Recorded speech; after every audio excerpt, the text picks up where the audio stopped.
உலகாளும் சாய். ஓம் சாய்ராம். இன்னைக்கு நம்ம சாய்பாபாவோட ஒரு அற்புதத்தை தான் பார்க்க போகிறோம். சாய்பாபாவை நம்பிட்டோம் அப்படின்னா நிறைய விதத்தில் நமக்கு உதவியாக இருப்பாங்க அப்படின்றத நம்ம நிறைய விதத்தில் பார்த்துக்கிட்டே வரோம்.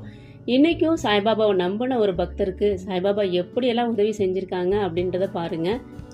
இந்த சாய்ராமுக்கு திருமணமாகி ரொம்ப வருஷம் ஆச்சு, குழந்தை இல்லை. குழந்தைக்காக இவங்க முயற்சி பண்ணிகிட்டு இருக்காங்க. சரி, நம்ம டாக்டரை கன்சல்ட் பண்ணிக்கலாம் அப்படின்னு சொல்லி ஒரு கைனகாலஜிஸ்ட் டாக்டரை பார்க்க போயிருக்காங்க.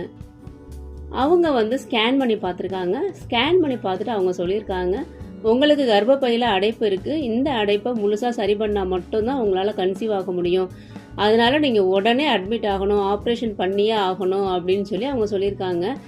இதை கேட்டவுடனே இவங்க உடஞ்சி போயிட்டாங்களாம். ஹாஸ்பிட்டல்லே அப்படி அழுதுருக்காங்க. ஆப்ரேஷன் உடனே கர்ப்பப்பையில் பண்ணணும் அப்படின்னோட அவங்க ரொம்ப பயந்துட்டாங்க, ரொம்ப அழுதுருக்காங்க. அப்புறம் அவங்க ஹஸ்பண்ட் சொல்லியிருக்காங்க, நீ எதுக்குமே பயப்படாத, நமக்கு சாய்பாபா இருக்காங்க, நம்ம சாய்பாபாட்ட கேட்டுட்டு நம்ம அட்மிட் ஆகிக்கலாம், உடனே அட்மிட் ஆகணும் அவசியம் இல்லை, நம்ம பாபாட்ட கேட்டுக்கலாம் அப்படின்னு சொல்லி வீட்டுக்கு பாபா கிட்ட சீட்டு போட்டு பார்த்துருக்காங்க. பாபா நாங்கள் உடனே அட்மிட் ஆகணுமா இல்லை வேற ஒரு ஒப்பீனியன் எடுக்கலாமா அப்படின்னு சொல்லி சீட்டு போட்டு பார்த்துருக்காங்க. அப்போ சாய்பாபா கிட்ட இன்னொரு ஒப்பீனியன் எடுத்துக்கிறது நல்லது அப்படின்ற மாதிரி சீட்டு வந்திருக்கு. இவங்களுக்கு மனசுல ஒரு தைரியம் வந்துருச்சு. பாபாவே சொல்லிட்டாங்க அட்மிட் ஆக வேண்டாம், இன்னொரு ஒப்பீனியன் எடுத்துக்கலாம் அப்படின்னு சொல்லியிருக்காங்க, நம்ம வேற ஒரு டாக்டர்கிட்ட போய் நம்ம கன்சல்ட் பண்ணிக்கலாம் அப்படின்னு சொல்லியிருக்காங்க. இன்னொரு டாக்டர்கிட்ட அப்பாயின்மெண்ட் வாங்கியிருக்காங்க. அவங்க எம்ஆர்ஐ ஸ்கேன் நம்ம பண்ணி பார்க்கலாம் அப்படின்னு சொல்லியிருக்காங்க. அவங்க ஒரு டேட்டும் கொடுத்துருக்காங்க எம்ஆர்ஐ ஸ்கேன் பண்ணுறதுக்கு.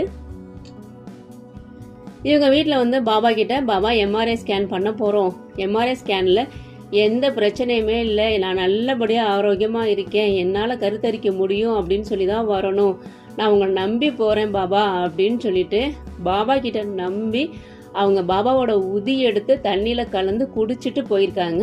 போய் எம்ஆர்ஐ ஸ்கேன் பண்ணியிருக்காங்க. எம்ஆர்ஐ ஸ்கேன் ரிசல்ட்டும் வந்திருக்கு. ரொம்ப ரொம்ப ஆச்சரியமான விஷயம்.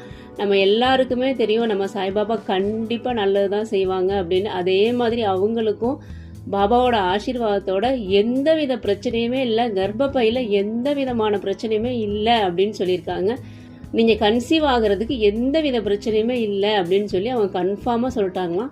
இவங்களுக்கு ரொம்ப ரொம்ப சந்தோஷமாக இருக்குது. மனசால் அங்கனக்குள்ளே பாபாவுக்கு ரொம்ப ரொம்ப நன்றி சொல்லியிருக்காங்க.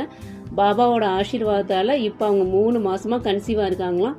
அவங்க ரொம்ப சந்தோஷமாக இந்த விஷயத்த ஷேர் பண்ணியிருக்காங்க. இதுதான் நம்ம சாய்பாபா. நம்ம சாய்பாபாவை நம்பின பக்தர்களை சாய்பாபா என்னைக்குமே கைவிட மாட்டாங்க. அது 100க்கு 100 உண்மை.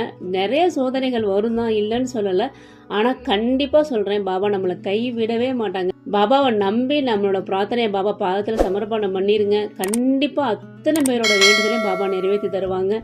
இன்னும் நிறைய நிறைய அற்புதங்கள் பாபா பற்றி இருக்குது. அதெல்லாம் அடுத்தடுத்து நம்ம பார்க்கலாம். பாபாவை நம்புவோம், பாபாவோட இணைந்திருப்போம், நல்லதே நடக்கும். ஓம் சாய்ராம்.